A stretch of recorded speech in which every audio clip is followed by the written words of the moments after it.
কলকাতার আরজিকর হাসপাতালে চিকিৎসক ধর্ষণ ও হত্যার প্রতিবাদে ভারত জুড়ে বিক্ষোভ ছড়িয়ে পড়েছে। এ অবস্থায় রাজ্যগুলোর পুলিশ বাহিনীকে প্রতি 2 ঘণ্টায় আইনশৃঙ্খলা পরিস্থিতির প্রতিবেদন জমা দিতে নির্দেশ দিয়েছে ভারতের কেন্দ্রীয় স্বরাষ্ট্রমন্ত্রী অমিত শাহ। আজ রোববার ভারতীয় সংবাদ মাধ্যম এনডিটিভির প্রতিবেদনে এ তথ্য জানানো হয়। এতে বলা হয় যে কোনো ধরনের বিশৃঙ্খলা এড়াতে রোববার থেকে 24 আগস্ট পর্যন্ত আরজিকর মেডিকেল কলেজ ও এর আশেপাশের কয়েকটি এলাকায় 5 জন বা তার বেশি মানুষের জমায়েত নিষিদ্ধ করেছে কলকাতা পুলিশ। এই ঘটনায় আটক সন্দেহভাজন আসামির সম্পর্কে তথ্য সংগ্রহ করতে শনিবার তার বাড়িতে গিয়েছিলেন তদন্তকারী সংস্থা সিবিআই এর কর্মকর্তারা। এছাড়া গতরাতে বামপন্থী দল সিপিএম এর 2 ছাত্র নেতাকে আটক করে জিজ্ঞাসাবাদ করেছে কলকাতা পুলিশ। গত 9 আগস্ট সকালে কলকাতার আরজিকর মেডিকেল কলেজ থেকে এক তরুণী চিকিৎসকের মরদেহ উদ্ধার করা হয়। পরে পুলিশ জানায় ওই তরুণীকে ধর্ষণ করে হত্যা করা হয়েছে। এর আগে থেকেই পশ্চিমবঙ্গ সহ ভারতের অন্যান্য মেডিকেল কলেজ হাসপাতালগুলোতে জুনিয়র ডাক্তারদের আন্দোলন চলছিল।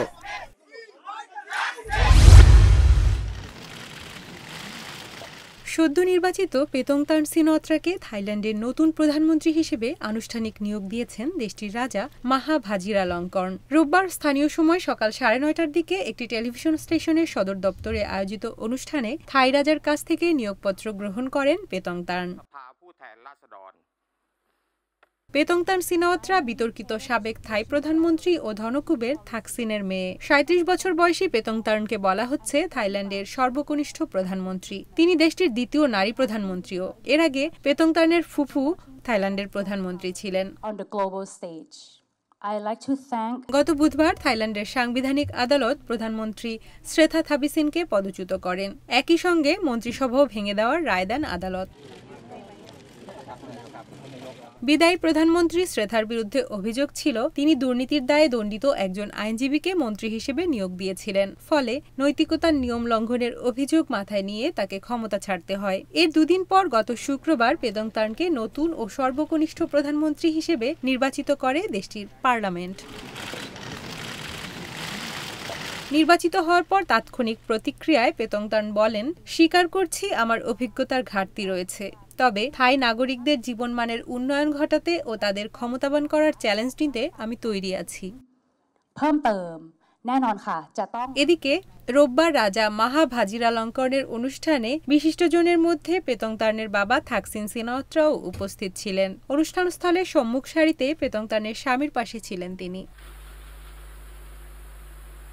পেতংতান 2022 সালে রাজনীতিতে প্রবেশ করেন। এর আগে তিনি পারিবারিক হোটেল ব্যবসা দেখভাল করতেন। গত বছরের সাধারণ নির্বাচনে পেতংতান দলীয় কার্যক্রমের সঙ্গে সম্পৃক্ত হন।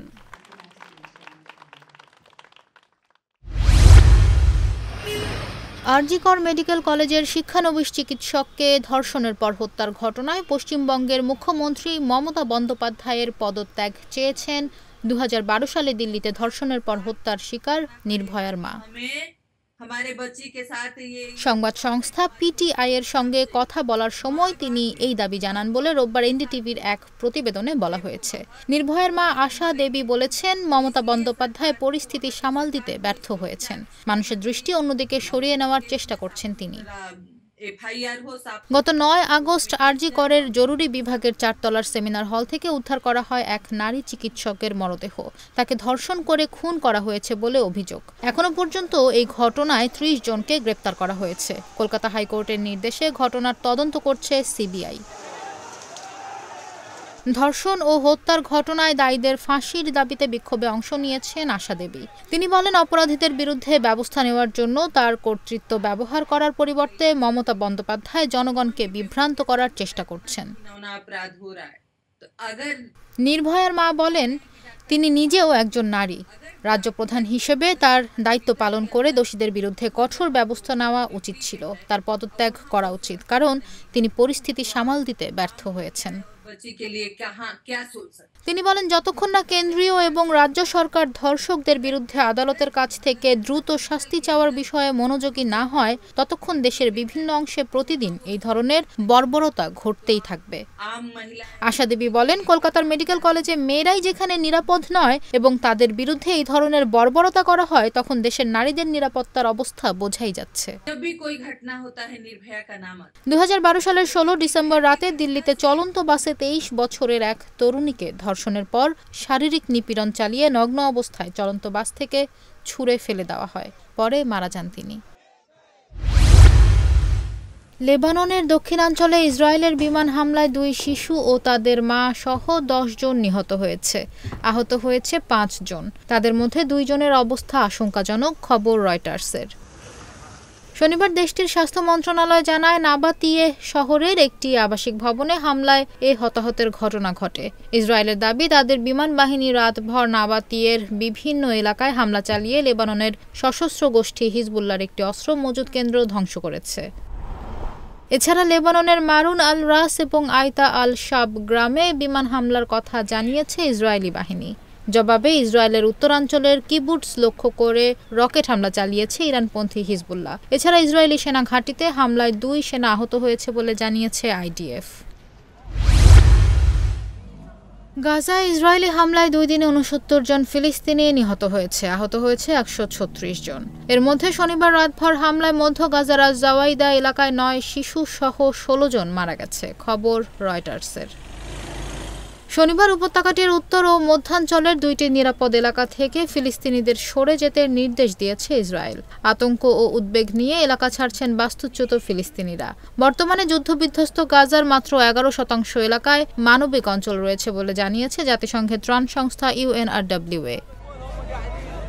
গাজার উত্তরাঞ্চলে আল আউদা হাসপাতালের জ্বালানি প্রায় শেষ হয়ে যাওয়ার বিষয়ে সতর্ক করেছেন চিকিৎসকরা। এদিকে কাতারে আলোচনার পর গাজায় যুদ্ধবিরতি চুক্তির সবচেয়ে কাছাকাছি পৌঁছানোর বিষয়ে আশা প্রকাশ করেছেন মার্কিন প্রেসিডেন্ট জো বাইডেন। তবে তার এই আশাবাদকে ভ্রম বলে উড়িয়ে দিয়েছে ফিলিস্তিনি স্বাধীনতাকামী সশস্ত্র সংগঠন হামাস।